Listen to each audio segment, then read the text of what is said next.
Bible sans plus tarder dans l'évangile de Luc chapitre 17. L'évangile de Luc chapitre 17 verset 11 au verset 19. Luc chapitre 17, c'est ça, verset 11 à 19. On va se tenir debout. Voilà donc dans la perspective du message de notre frère Charles qui vraiment nous a bénis dimanche passé et nous exhortait vraiment à la reconnaissance. Moi, j'avais souhaité aussi que nous continuions encore dans cette même vision pour vraiment encore étudier la parole de Dieu et pour vraiment être reconnaissant envers les gens, envers dans la vie et envers Dieu. Donc, nous allons encore étudier ce même thème dans l'évangile de Luc 17, verset 11 au verset 19, lecture. Jésus, se rendant à Jérusalem, passait entre la Samarie et la Galilée. Comme il entrait dans un village, 10 lépreux vinrent à sa rencontre. Se tenant à distance, ils élevaient la voix et dirent: Jésus, Maître, aie pitié de nous. Dès qu'il les eut vus, il leur dit: Allez vous montrer au sacrificateur. Et pendant qu'ils y allaient, ils arriva qu'il fut guéri. L'un d'eux, se voyant guéri, revint sur ses pas, glorifiant Dieu à haute voix. Il tomba sur sa face aux pieds de Jésus et lui rendit grâce. C'était un Samaritain. Jésus, prenant la parole, dit: Les 10 n'ont-ils pas été guéris? Et les 9 autres sont-ils? Ne s'est-il trouvé que cet étranger pour revenir et donner gloire à Dieu? Verset 19. Puis il lui dit: Lève-toi, va, ta foi t'a sauvé. Avec notre Dieu, nous nous tenons ici, c'est par pure grâce. Parce que Seigneur, on pouvait aussi mourir dans nos iniquités, dans nos péchés, dans nos avortements. On pouvait même être des musulmans, des christianistes célestes. Mais c'est ta grâce qui est venue à nous comme celle qui est allée vers Marie. Parce qu'il y avait plusieurs vierges en Israël. Et la grâce de Dieu est venue à saluer pour dire: toi à qui une grâce a été faite, le Seigneur est avec toi. Oh Dieu, cette grâce aussi est venue à nous pour nous saluer de la part du Seigneur. Pour nous enlever de nos péchés, pour nous enlever du catholicisme, pour nous enlever des dénominations. Oh Seigneur Dieu, pour que en nous Jésus soit formé, Jésus puisse être en nous, que nous puissions, Seigneur, concevoir en nous Jésus-Christ. Merci pour cette grâce. Nous venons en ce lieu, on ne veut rien demander. On ne veut pas donner l'argent. Parce que ce que tu nous as déjà donné est plus grand que ce qu'on n'a pas. La vie éternelle, le pardon de nos péchés. Nous ne venons pas comme des mendiants, comme des adorateurs. On s'en fout de ce qu'on n'a pas. Parce que tu as dit, il ne faut pas nous inquiéter de ce qu'on n'a pas. Car tu vas prendre soin de nous, le lendemain prendra soin de nous. Nous venons pour adorer, pour louer, pour la reconnaissance, Seigneur. Nous te prions ce matin, pendant que nous sommes là, pour chanter, nous avons chanté, nous avons prié, nous avons fait ce qu'il faut faire. Nous croyons que, Seigneur, notre adoration est complète si nous ne recevons pas de toi la parole de Dieu. Il y a ce que nous pouvons t'apporter, les chants, les offrandes. Mais c'est la chose qui vient de toi, qui sort du trône pour entrer en nous.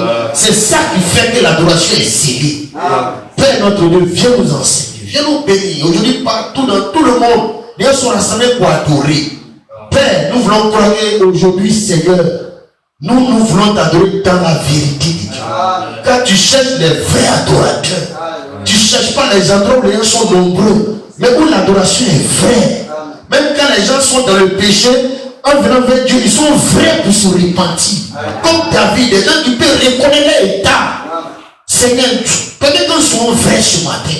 En écoutant ta parole, si elle s'adresse à nous, donne d'être vrai en écoutant.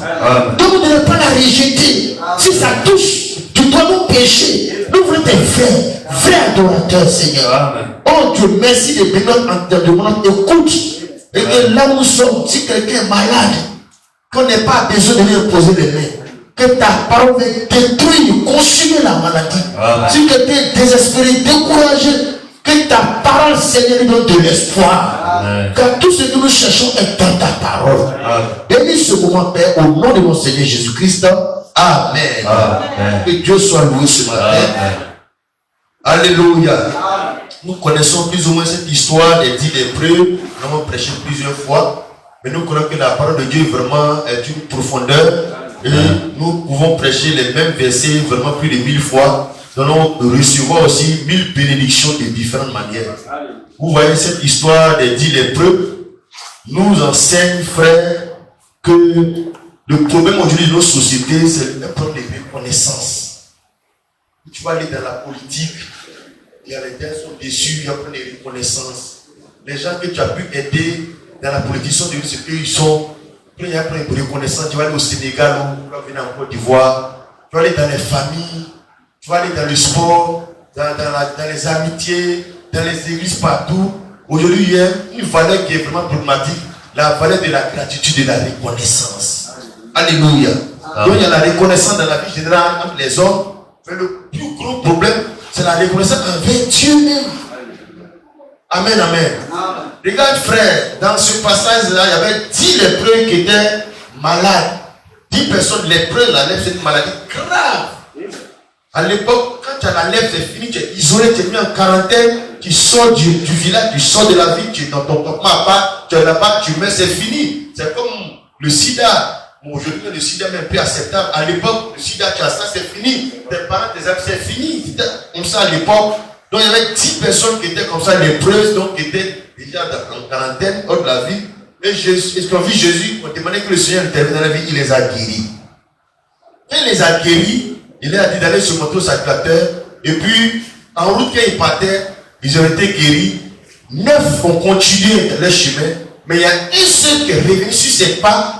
Au verset 16, 15, il a dit, les deux seront guéris, revenu sur ses pas, glorifiant Dieu à haute voix. Il tomba sur sa face au pied de Jésus, lui rendit grâce, c'était un Samaritain. Jésus prend la parole, dit. Donc Jésus va relever le problème de l'ingratitude, de la demande de reconnaissance. Jésus prend la parole et dit, les 10 n'ont-ils pas été guéris? Est-ce que les 10 n'ont pas été guéris? Est-ce que les 10 n'ont pas eu enfant? Est-ce que les 10 n'ont pas de travail? Les 10 ne sont pas mariés? Est-ce que Dieu ne les a pas bénis? Mais la question c'est, et les 9 autres, où sont-ils? Ne s'est trouvé que cet étranger pour venir donner gloire à Dieu. Donc sur le nom des personnes qui ont été guéries, les 10, combien sont venus rendre gloire à Dieu? Combien quand Dieu les bénit, ils prennent les bénédictions pour rendre gloire à Dieu? Jésus a été dit, sur 10, c'est un qui a été reconnaissant. Donc Jésus a été faire les statistiques pour dire le pourcentage dans la vie normale, c'est 10% seulement des personnes qui sont reconnaissantes. Sur 100, c'est 10 personnes. Sur 10, c'est 1. Dans la vie, c'est comme ça. Pour que, frère, quand tu fais du bien aux gens, il faut le faire à cause de Dieu, il faut attendre ta récompense, le retour de Dieu. Parce que dans la vie, c'est 10% seulement qui sont reconnaissants. Tu vas aller au village, tu vas prendre les familles pauvres, 10 enfants, tu vas mettre à l'école. Ils vont réussir. Il faut t'attendre que parmi les 10 enfants là, c'est un seul qui sera reconnaissant avec toi. Tu vas aider dans ton ministère 10 personnes sur le plan spirituel, les assister, prier pour eux, les enseigner. C'est 10 personnes, c'est une personne, tu vas être reconnaissant à ton égard. Dans tous les domaines, Jésus te dit, c'est 10%, 1 sur 10, 10 sur 100, c'est 10. Ce n'est pas la moitié, ce n'est pas la majorité, c'est la minorité qui est. Pour lui, cette valeur-là, c'est une valeur qui est en train de disparaître, la reconnaissance. Alléluia. Amen. Donc il y a la reconnaissance envers les gens qui nous font du bien. Mais le grand problème, c'est la reconnaissance envers Dieu même qui est l'auteur de notre vie. Alléluia. Amen. Les gens, quand ils viennent à l'église, ils viennent se dire que du pasteur, ils ne font pas parce qu'il y a un Dieu qui le mettait debout sur ses pieds. Que s'il peut manger à quelqu'un au là, c'est Dieu. Que s'il est intelligent à l'école, la diplôme, les fonctionnaires, c'est Dieu. C'est-à-dire, cette valeur-là, ça n'existe plus dans les gens. Qu'il y a un Dieu qui a mis un souffle de vie et puis lui respire. Alléluia. Amen. Frère, souvent, c'est mieux de laisser trop les mystères, les révélations, puis de prêcher les valeurs qu'on peut parce que c'est ta reconnaissance qui enrichit ton adoration. Amen. C'est ta reconnaissance qui te délie de l'orgueil et puis ça te met dans l'humilité. Amen, amen. Alors vous voyez, frère, revenons dans nos contextes, la Bible dit, au verset 11, Jésus se rendait à Jérusalem, passait entre la Samarie et la Galilée. Donc Jésus partait à Jérusalem. Comme il entrait dans un village, donc il était à l'entrée du village, il n'est pas dans le village. Comme il entrait dans le village, si les lépreux viennent à sa rencontre, donc les lépreux ils ne sont pas dans le village. Le village les a exclus. Donc ils ont les campements, ils sont isolés dans des coins mis en caractère, comme quand tu as Ebola ou bien à l'époque quand tu as coronavirus, tu es mis en quarantaine. On n'a pas de relation avec toi. Donc c'est comme ça qu'il était. Donc Jésus, avant de rentrer dans le village, 10 lépreux sont venus vers lui. Ils ne sont même pas venus à côté de lui. La Bible dit, tous les premiers à sa rencontre se tenant à distance. Il se réveille d'abord et dit, parce que la loi de Moïse, la loi de Dieu exigeait cette distance-là, la distance. Comme on a connu dans les virus, la distance, pour éviter les contagions, la distance. Lévitique 13, verset 45 à 46. Lévitique 13, 45 à 46. Rapidement, frère. Lévitique 13, 45 à 46. Lévitique 13. Oui. 45 à 46. Il est écrit. Le lépreux, oui, atteint de la plaie, portera ses vêtements déchirés et il aura la tête nue. Oui. Il se couvrira la barbe et criera impur. Aussi longtemps qu'il aura la plaie, il sera impur. Il est impur. Il habitera seul. Sa demeure sera hors du camp. Hors du camp, hors de la ville, hors du village. C'est la loi qui lui impose cette distance de vie, distancé, éloigné des gens, éloigné de la civilisation. Donc il est distant du développement, distant de l'éducation, de l'école. Il est séparé de tout ça, il n'a plus de vie. Il est distant du mariage. Qui va t'aimer? Toi qui es lépreux, qui va te donner son enfant, sa fille? Donc il est disqualifié de tout ce bonheur que quelqu'un peut connaître dans la vie. Quelle société va t'employer? Quel mariage tu vas avoir? Donc tu es disqualifié de tout ça là. Et quand Jésus, entrait dans le village, ils sont venus vers Jésus, ils se sont tenus à distance. Parce que c'est cette distance qui lui imposait la loi de Moïse. Et ils ont commencé à crier à haute voix. Parce que quand tu es loin de quelqu'un, mais pour te faire ta voix, crier fort. Alléluia. Et toute personne qui étudie la Bible sait que la lettre dans la Bible, c'est l'image du péché. Romains 3, verset 23. Nous sommes séparés de Dieu. Le péché nous a privés de Dieu. Tous sont péchés, sont privés de Dieu, sont privés de la gloire de Dieu. Le péché nous a distancés du trône de Dieu du ciel. Le péché nous disqualifie des promesses de Dieu. Alléluia. Dans le côté là, c'est une maladie. Quand tu as ça, tu es déjà condamné, rejeté par la société. Et la Bible dit, ils sont venus à Jésus parce qu'ils ont dû discerner que le Dieu qui avait donné cette loi, qui était le Dieu de l'Ancien Testament, le Dieu qui n'était pas de miséricorde, un pour être un pour dans, en tant ce Dieu, il a changé de forme, il est rentré en Jésus pour le Dieu de la grâce, pour que là où tu étais distancé de Dieu, tu peux t'approcher de Dieu au travers de Jésus-Christ. Il y a une nouvelle manière maintenant où Dieu peut, le Dieu qui nous rejetait, il peut nous recueillir, nous recevoir. Alléluia. Donc ce mec a élevé la voix. Au verset 13, frère, il faut lire. Quand ils élevaient la voix vers le Seigneur, qu'est-ce qu'ils disent à Jésus? Ils demandent à Jésus. Jésus. Oui. Mais aie pitié de nous. Tu peux t'arrêter là. La chose qu'il demandait, que Jésus même ait pitié de nous. Parce qu'en tant que la loi de Moïse n'a pas pitié pour le pécheur, pour le lépreux. La religion n'a pas pitié. Comme ce que les djihadistes font. Parce que c'est ça la religion, c'est ça l'islam. Dans la religion, il n'y a pas la grâce et la miséricorde. C'est un point temps pour temps. Les djihadistes, ils rentrent au Mali. Si tu voles, on coupe ta main. C'est-à-dire la religion, il n'y a pas de pitié, frère. Gloire au Seigneur. Donc, la religion n'avait pas de pitié pour eux. Des gens de leur propre oncle. ils ont décidé de les chasser du village parce qu'il est lépreux. Voilà. Parce que ceux-là, ils sont des parents dans le village. Mais quand la religion est dans ton cœur, tu n'as pas pitié pour ton propre papa, ta propre maman. Et souvent, les gens prêchent ça dans nos églises évangéliques.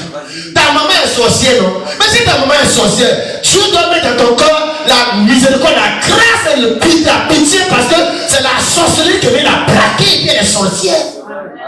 Mais quand tu es mal enseigné, au contraire, ces personnes-là, on les voit comme des lépreux, on les abandonne, on ne les fréquente pas, on les appelle dans leur vie, on les donne pas l'argent, parce qu'on dit que si on donne l'argent, il va nous attaquer. La religion prêchée au dans les églises, il va dire, tu n'as même pas pitié de ces personnes-là. Alléluia.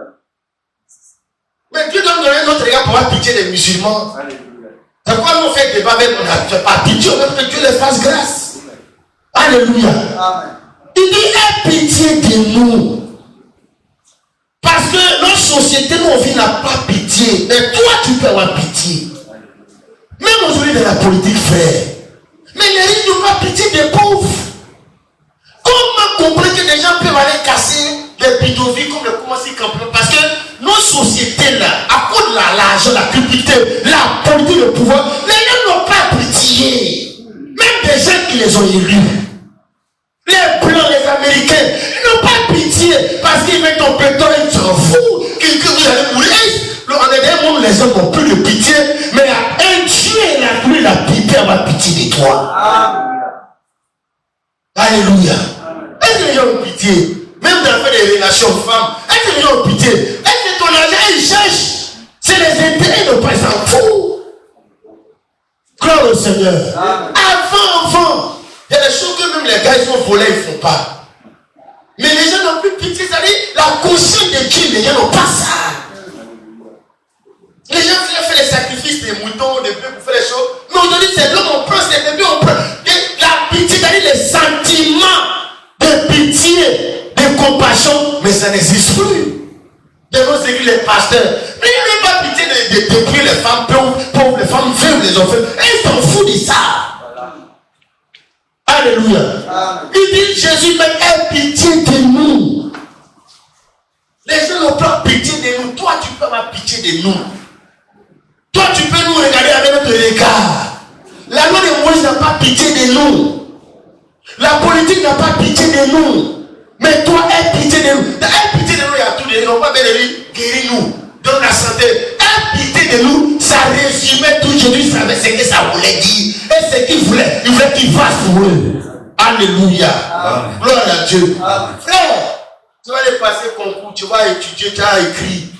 Les gens n'ont pas pitié. Ils vont mettre le nom de leur neveu à ta place. Que tu sois un vagabond, ils s'en foutent de ça.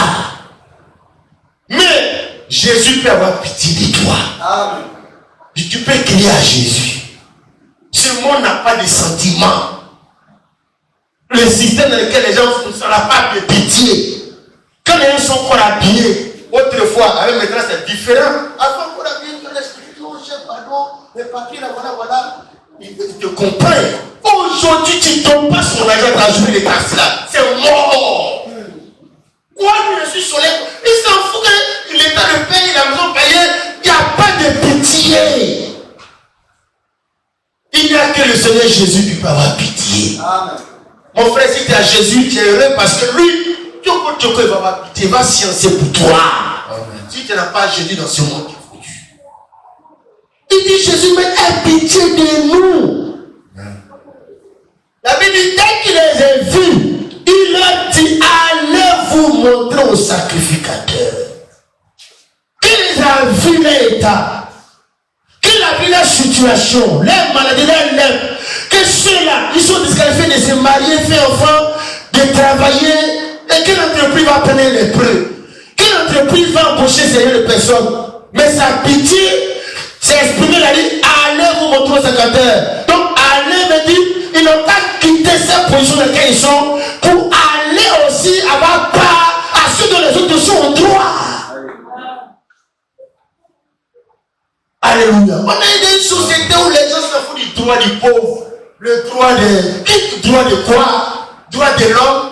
C'est Dieu seul qui connaît tes droits. Amen. Il va respecter tes droits. Amen. Alléluia. Oui, frère. Nous sommes dans un monde où de plus en plus il devient méchant, cruel. Alléluia. Ingrat. On va de déception en déception. Les gens même sont dans les partis politiques, eux-mêmes des militants sont déçus même de leurs leaders. Parce qu'au fur et à mesure, on a dit, au fur et à mesure, à la fin des temps, l'iniquité sera accrue. La charité de plus grand nombre se refroidit. Le péché va à un certain niveau, peut-être qu'il n'y a plus de valeur. Le gars ne partage pas 65 milliards. Il va prendre 1 milliard, là, ça ne suffit même pas. Il va prendre pour toi tes 100 francs, tes 200. Il va prendre pour ajouter ce pour lui là. Amen, amen. Et la Bible que Jésus lui a dit d'aller se montrer en partant, ils étaient tous guéris. La lèpre n'est plus dans leur vie. Ils sont restaurés, leur droit est rétabli. Ils ont droit aussi au mariage. Dès que Jésus lui a dit, le droit du mariage est revenu dans leur vie. Le droit à l'éducation, le droit à la santé, le droit au travail, tout ça, cette lèvre de la pauvreté, de la discrimination, de l'irrégé est partie. Le Seigneur leur a rétabli dans les pleins droits. Alléluia. Ce sont des citoyens normaux maintenant. Donc ils rentrent dans le village, allez vous montrer, rentrez dans le village. Il est rétabli les droits, ils rentrent dans le village, ils rentrent dans la fonction publique, ils sont fonctionnaires, ils sont en bonne santé, ils étaient malades, ils sont en bonne santé. Mais souvent les gens oublient, mais quand quelqu'un, tu étais malade, puis le Seigneur, il t'a rétabli tes droits, ta droit est en bonne santé. Aujourd'hui, tu as un diplôme, aujourd'hui, tu travailles, aujourd'hui, tu es bien là. Mais après toi-même, quand tu es un homme normal là, toi réfléchis aussi. C'est grâce à quelqu'un que tu es ce que tu es. Est-ce que tu vas attendre qu'un pasteur de quand t'es obligé à aller à l'église? Toi-même tu vas réfléchir. Dis un Dieu qui va faire ça. Moi-même je dois aller moi dans dire merci à Dieu. Là où on force les gens à dire merci, c'est pas bon merci. Si frère Charles m'a fait du bien, et puis c'est ma femme qui vient dire, ah mon frère, il t'a mis une chaussure là, ah faut lui dire merci, puis il m'a dit bon frère merci. Ça c'est même pas la reconnaissance. La reconnaissance c'est ce qui vient de toi de façon originale, spontanée. En regardant ce qu'il t'a été apporté, ça suscite en toi la reconnaissance. De façon personnelle. La Bible dit, ils ont continué les chemins, ils ont vu qu'ils sont guéris en route. Mais normalement la guérison qu'ils ont eu, ils ne sont pas encore arrivés chez le sacrificateur, puis ils sont guéris. Ça donne des messages pour eux à décoder.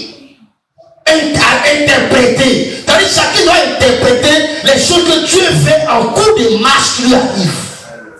Malheureusement, on ne sait pas interpréter. On ne sait pas lire. Ils vont continuer leur chemin. Ils s'en vont sur le sacrificateur. Ils s'en vont au temple. Ils s'en vont. Il y a la nuit, il a commencé à réfléchir pour pouvoir bien interpréter ce qui lui est arrivé. Parce que s'il sait interpréter les événements de ta vie, c'est ça qui t'amène à la reconnaissance. Verset 15, frère, vas-y. Verset 15. L'un d'eux, oui, se voyant guéri. D'abord, il faut qu'il se voie. C'est-à-dire, il faut qu'il voit ce qu'il est devenu aujourd'hui. Amen. Si tu ne vois pas ce que Dieu a fait aujourd'hui, ce que Dieu n'avait, tu ne vois pas ce que tu es devenu. Tu ne vois pas ce que tu étais il y a 5 ans, 10 ans. En arrière, puis ce que tu es aujourd'hui par la grâce, tu ne vois pas, ce que tu n'avais, il n'a qu'à voir ça pour toi. Mais c'est toi que tu dois voir. D'où tu viens. Amen. Il a témoigné les bienfaits de Dieu dans ta vie. C'est toi-même le témoin. Amen. L'un d'eux se voyant, il se voit aujourd'hui. Amen. Il se voyait hier avec l'être. Et puis aujourd'hui, il se voit en guérison. Non, il doit savoir interpréter. Il ne doit pas marcher bêtement. Prendre la route bêtement, dormir bêtement, manger bêtement, mais ça donne amener à savoir faire la comparaison et trouver l'équilibre et savoir comment ça va l'amener à se comporter. Amen. L'un d'eux se voyant guéri, l'un d'eux se voyant en bonne santé, l'un d'eux qui était célibataire se voit aujourd'hui il est marié, l'un d'eux se voit qu'il n'a pas d'enfant, aujourd'hui il a un enfant. Donc l'un d'eux voit que sa situation d'aujourd'hui est améliorée par toi, c'est tiers. Amen. C'est pas une affaire d'abord de voir dans la Bible. La première Bible à voir, lire, c'est ta propre vie. Amen. À voir ce que tu es devenu. Dieu a fait de toi. Parce que les autres qui avaient la lettre, ils mettent dedans. Et là, Jésus est venu leur faire sortir de ce qui tuait les autres. Amen. Hôpital où on va accoucher là, toi tu restes dedans. Toi tu vas, tu sors. Mais tu dois savoir lire ça. Amen. Regardez ça. Des gens prennent KTB, ils vont et puis ils ne viennent pas. Comme notre ami, notre frère qui a. Mais toi tu vas, tu viens. Mais il faut savoir interpréter ça. L'un de eux se voyant, voyager et revenir. Vas-y, frère, l'un d'eux se voyant guéri. L'un d'eux se voyant guéri, revint sur ses pas, glorifiant Dieu à haute voix. Il revient sur ses pas. Il se souvient de où il est quitté parce que il y avait Jésus qui l'a rencontré. Il a dit, va te montrer au Sacré-Cœur. Quand il est allé en coup de il était guéri. Il a compris que ce Jésus-là l'attend là, qui devait revenir là, avant de repartir encore. L'un d'eux se voit guéri. Revient sur ses pas, glorifiant Dieu à haute voix. Mais est-ce que les autres, ils ne se sont pas vus guéris? On ne sait pas, mais il y a un, lui, il s'est vu. Lui, il a vu ce que Dieu a fait dans sa vie. Est-ce que les autres ont vu? Est-ce qu'ils ont vu de la même manière? Est-ce qu'ils ont vu, mais ils ont compris ce qu'ils ont vu là? Quand il est revenu, il a glorifié Dieu, pas doucement, la Bible dit, à haute voix. Avec bruit. Il tomba sur sa face au pied de Jésus. Le verset ne dit pas qu'il se met en genoux ou il se prosterne. Il tomba sur sa face et dit, tu te jettes. C'est-à-dire, tu ne fais pas attention que tu as te blesser ou pas tomber. Il tomba sur sa face au pied de Jésus et lui rendit grâce. Dans la Bible, le mot merci n'existe pas, mais merci exprime par rendre grâce. Amen. Il tombe sur son visage au pied de l'auteur de sa guérison, l'auteur de sa santé, l'auteur de son mariage, de son travail. Maintenant, la question que tu poses, frère, toi, c'est devant qui tu tombes sur ta face. Souvent, c'est devant tes parents, devant tes oncles, devant le pasteur, devant ton mari. Tu tombes mal et devant la mauvaise personne. Amen. Oui. Et ça arrive souvent quand on travaille et puis on a notre rappel directement, on a des instincts. Allez, on court derrière les gens qui nous ont soutenus, on fait effectivement, c'est le effet naturel. Mais on oublie qu'il y a un Dieu qui les a disposés à nous aider. Amen. Les gens n'étaient pas obligés de t'aider. Il y a un Dieu qui leur a donné les moyens. Amen. Il y a un Dieu qui m'a donné la santé parce que dans la formation aussi, il y a des élèves qui meurent en cours de la formation. C'est-à-dire, nous, quand Jésus a dit, allez vous montrer au sacrificateur, il lui a montré la voie des hommes. Le sacrificateur, c'est un homme de Dieu. Mais le gars là, lui, il a vu au-delà des sacrificateurs hommes. Il a vu au-delà Jésus, le souverain, le plus grand sacrificateur. Amen.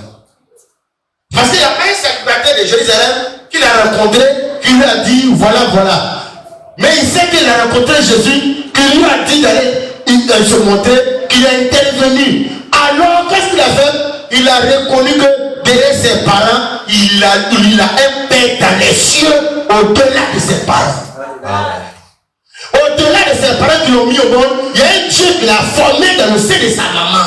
Amen. Donc, il voit loin. Il n'est pas là comme c'est là. Tes premiers parents, tes premiers dieux sont tes parents. C'est faux. Amen. Tu es un seul Dieu, c'est l'éternel Dieu qui t'a donné des parents. Alléluia. Et ils sont les hommes pour dire merci aux hommes, pour aller devant les hommes, pour poser devant les hommes. Mais cet homme, lui, servait le Seigneur Dieu dans la chair, Jésus-Christ, l'auteur de sa guérison. Amen. Il est venu tomber sur sa face au pied du propriétaire de sa guérison. Amen. Le problème, c'est quoi? À qui nous donnons la propriété de ce que nous sommes, ce que nous avons, c'est ça. Nous, on va payer le propriétaire de tout ça. Alléluia. Amen. Ce monsieur a reconnu que Jésus était le sacrificateur vers qui il fallait aller. Il a compris ce que ça voulait dire. Allez vous montrer au sacrificateur, voulait dire le sacrificateur de la nouvelle alliance, Jésus-Christ qui était. Amen. Il pensait qu'ils indiquaient la voie de l'Ancien Testament, la loi de Moïse. Non, il ne savait pas que Jésus est venu pour indiquer une nouvelle voie, une nouvelle sacrificature, une nouvelle sacerdoce. Tout devient nouveau. Amen. Lisons cela, frère. Hébreux chapitre 9, verset 11. Hébreux chapitre 9, verset 11. Hébreux chapitre 9, verset 11. Vas-y. Mais Christ est venu comme souverain sacrificateur. Jésus est venu comme souverain sacrificateur, oui. Des biens à venir. Il a traversé le tabernacle plus grand et plus parfait, qui n'est pas construit de main d'homme, c'est-à-dire qui n'est pas de cette création. Vas-y. Et il est entré une fois pour toutes dans le lieu très saint, non avec le sang des boucs et des veaux, mais avec son propre sang, ayant obtenu une rédemption éternelle. La Bible prend Jésus-Christ est venu comme souverain sacrificateur. Pas comme sacrificateur, souverain. Souverain sacrificateur, le plus grand parmi tous les sacrificateurs. Amen. Quand je dis, allez vous montrer au sacrificateur. Et puis en route, le monsieur, il voit qu'il est guéri, mais il a compris que c'est Jésus le sacrificateur là. Amen. Devant qui il faut aller donner à Dieu ce qui est à Dieu et à César ce qui est à César. Va lui redonner à ses pieds ce qu'il t'a donné comme la santé. Amen. Quand tu vas où avec la santé là, tu prends pour faire quoi sur la tête? Tu prends pour aller à qui, au pied de qui? Question. Nous on dort dans la maison, on dort, hein. Nous on fait grâce maternité, on fait du sport. Voilà, on ne va pas quelque chose à quelqu'un, tout ça. Voilà. Regarde, Hébreux chapitre 3, verset 1. Vas-y, frère. Hébreux chapitre 3, verset 1. C'est pourquoi, Oui. frères saints, Yes. qui avaient par la vocation céleste, considérez l'apôtre et le souverain sacrificateur de la foi que nous professons.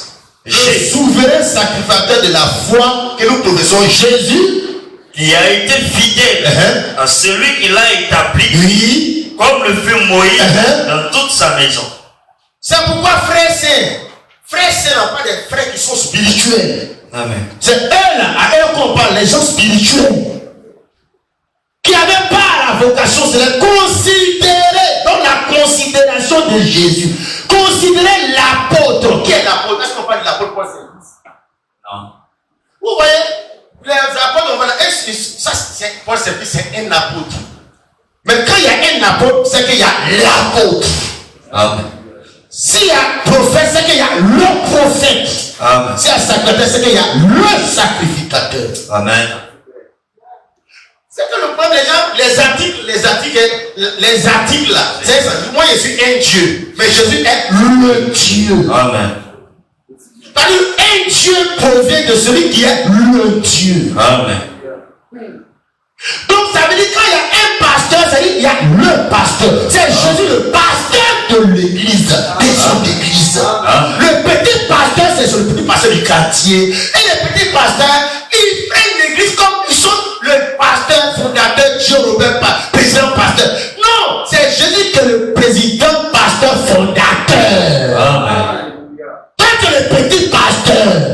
Le grand pasteur fondateur, Jésus, l'apôtre, grand prophète là, il a lavé le pied de ses infidèles. Amen. Regarde les petits pasteurs là. Comment ils font dans l'église de Jésus? Alléluia. Amen. Quand tu rentres au temps de l'église de Jésus, quand Jésus était à les disciples, pour que Judas, quand il allait voir Jésus, pour que les gens vont identifier Jésus, pour le saisir là, c'est par rapport à quoi il y avait un signe qui devait se faire pour qu'on puisse savoir que c'est lui là qui est Jésus. Le baiser.